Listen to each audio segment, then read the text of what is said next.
반갑습니다. 송재준입니다. 제가 참 영상을 통해 가지고 추석을 맞이했음에도 불구하고 여러분들한테 덕담을 들려드리는 것이 아니라 참 분통 터지는 얘기를 많이 말씀을 드렸죠. 그쵸? 근데 뭐 어쩌겠습니까? 지금 대한민국 상황 자체가 진짜 글자 그대로 분통 터지는 상황이다 보니까요. 그나마 다행인 것은 최근에 이제 그 16일에 추석 연휴가 처음으로 이제 시작되는 날이었죠. 그쵸? 16일에 신임 검찰총장인 심우정 검찰총장의 출근이 있었습니다. 이 얘기를 듣고 이원석이가 언제 벌써 뭐 집으로 갔냐 싶으실 것 같은데 벌써 진작에 집으로 갔습니다.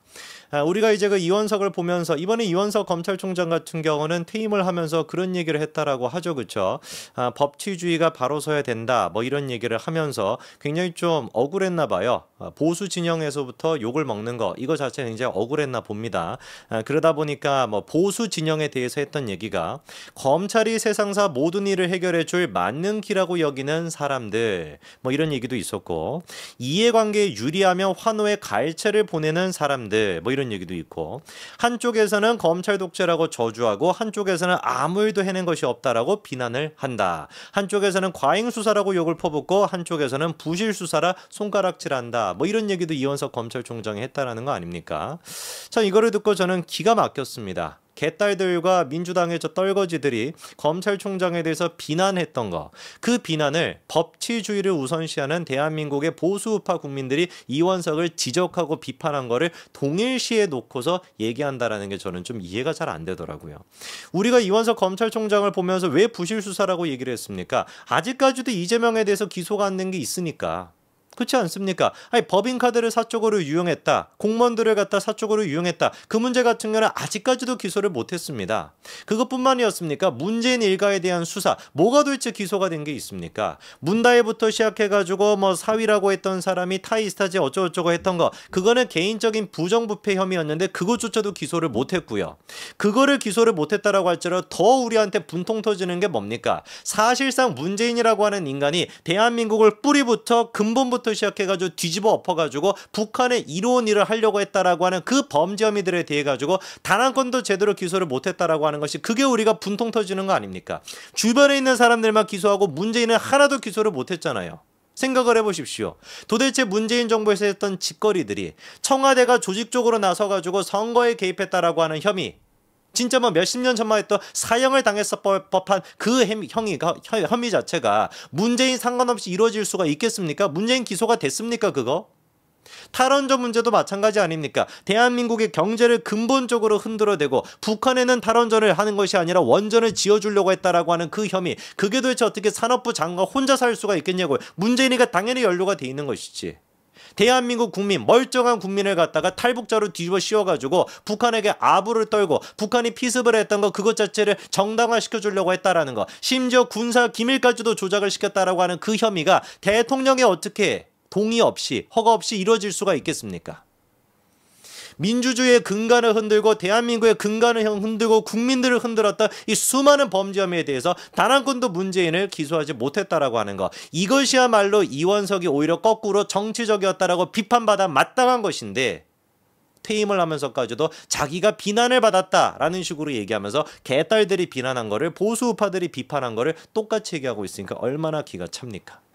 뭐 어쨌거나 저쨌거나 이원석을 떠나가는 사람이니까 지금이라도 심우정 신임 검찰총장이 반드시 뭐를 해내야 되는 거겠어요? 방금 말씀드렸던 모든 범죄 혐의의 꼭대기는 문재인이 있을 수밖에 없습니다. 문재인에 대한 기소를 명백하게 해줘야 되겠죠. 오늘 우리가 추가적으로 좀 얘기를 해봐야 되는 게 문다혜 씨와 관련돼 가지고 제주도 별장이 이제 미스테리다라고 하는 얘기가 있지 않았습니까? 그런데 지금 뭐 송국권 평론가부터 시작해가지고 많은 분들이 지적하고 있는 게 뭐냐? 사실상 이게 문재인의 차명 재산이었다 이런 지금 주장이 나오고 있습니다.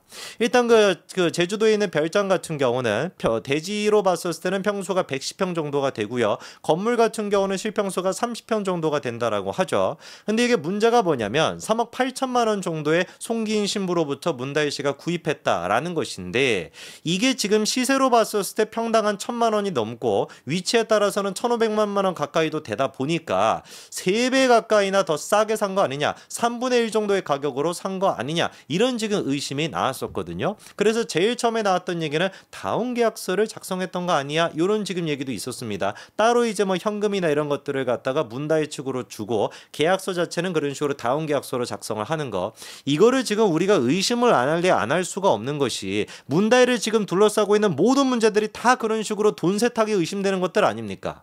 들어보셨습니까? 청와대 직원 통해 가지고 무슨 뭐 돈 거래를 그런 식으로 몇 천만 원 한다라는 거? 지금 뭐 몇 천만 원은 몇 번 했다라고 하니까 그게 이제 몇 억대라는 거 아니에요. 자기를 경호하는 청와대 직원이라 그런 식으로 계좌 대 계좌로서 무슨 뭐 거래한다라는 거 들어봤습니까? 이게 말이나 되냐고요. 춘추관장이었던 사람과 돈 거래를 하질 않나. 민정수석실에 있었던 대통령의 직가족들을 갖다가 그런 식으로 부정부패를 관리해야 되는 팀장, 그 팀장이 태국까지 가가지고 문다혜 씨 집을 알아봐 줬다라는 거 아닙니까? 이게 도대체 말이나 되는 얘기냐고요.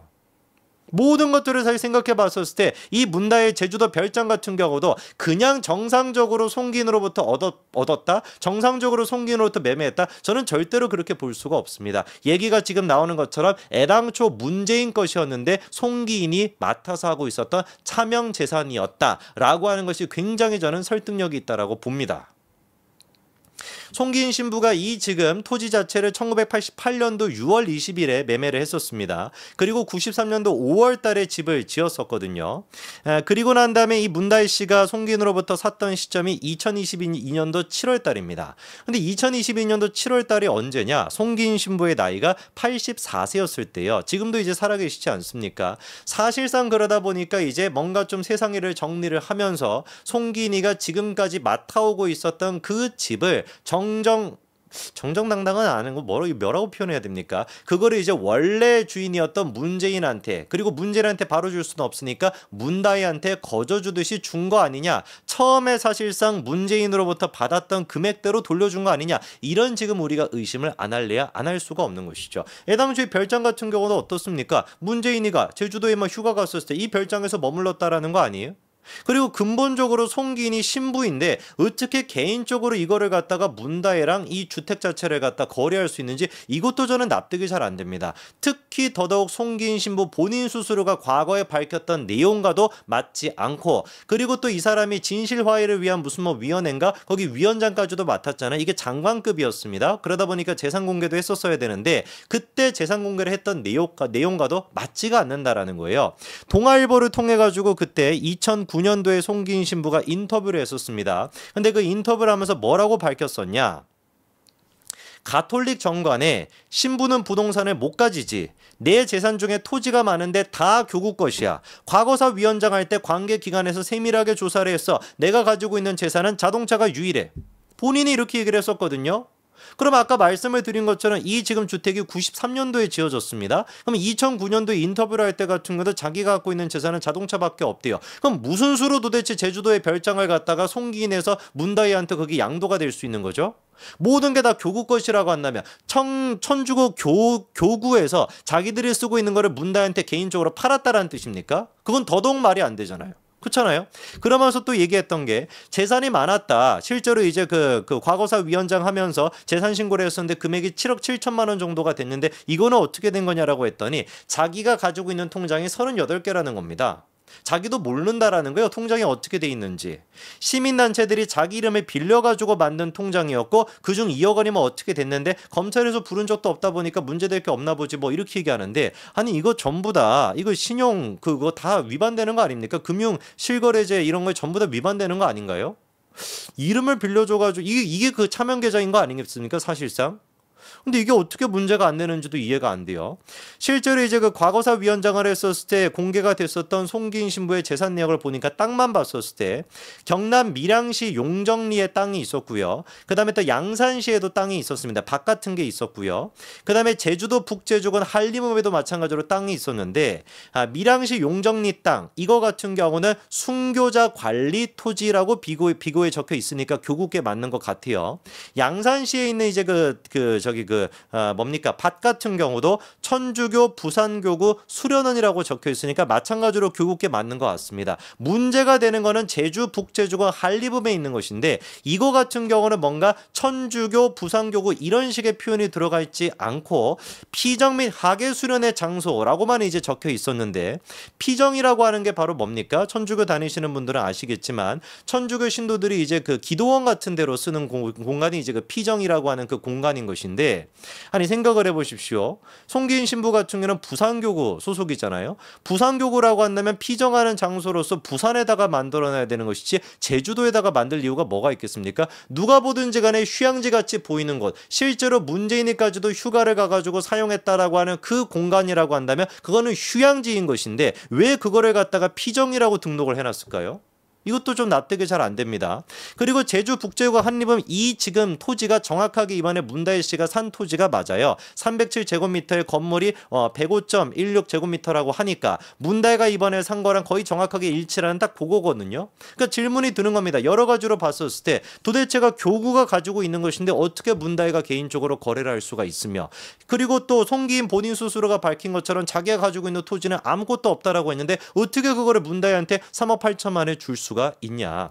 애당초 이 모든 것들이 그러니까 뭐다. 증여세 같은 거를 피하기 위해 가지고 문재인이 원래 가지고 있었던 것인데 이름만 송기인에 올려놨던 거 아니냐. 본인이 얘기했던 것처럼 통장이 38개라면서요. 본인이 쓰지도 않은 것이고 이름을 빌려서 만들었던 게 38개나 된다라고 한다면 토지 또한 마찬가지로 자기 이름만 빌려가지고 했던 거 아니냐. 실질적인 주인은 문재인이었던 거 아니냐라는 의심이 들 수밖에 없는 것이죠. 검찰은 이 부분에 대해서 아직까지 수사를 안 한다. 별건 사항이기 때문에 안 한다라고 하지만 택도 없는 소리입니다. 명백하게 이 부분에 대해서 검찰총장이 바뀌었으니까 이 부분에 대한 조사도 필요해 보입니다. 여기까지 말씀드리겠습니다. 감사합니다.